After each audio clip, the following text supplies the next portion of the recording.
কবিতাৰ শিৰোনামা সিহঁতৰ সপোনবোৰে। কবি পাপু মজুমদাৰ।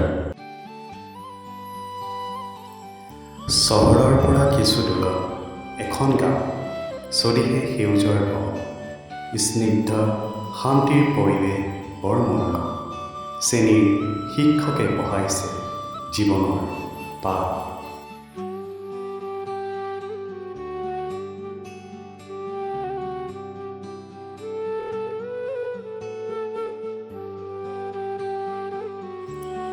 ভোকাতুৰ ছাত্ৰ ছাত্ৰীসকলে অপেক্ষা কৰিছে মধ্যাহ্ন ভোজনলৈ। সিহঁতৰ সপোনবোৰে পাখি মেলি উৰা মাৰিব। মুক্ত আকাশখন বিচাৰি দিবনি কোনোৱে?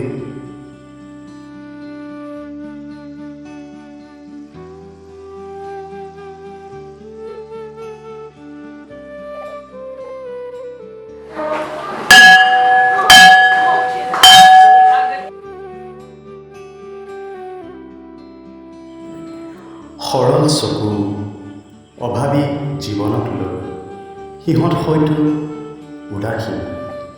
ছাৰ বাইদেউসকলেও অতিকৈ পৰিশ্ৰমেৰে পাঠশালাত পঢ়াইছে, মনে মনে সপোনো দেখিছে সিহঁতক এমুঠি মুক্ত আকাশ উপহাৰ দিবলৈ।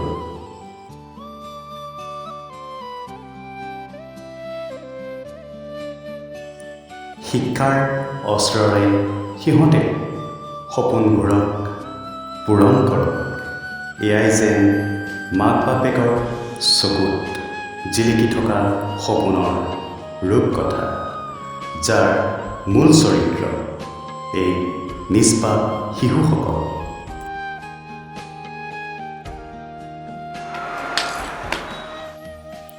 ধন্যবাদ।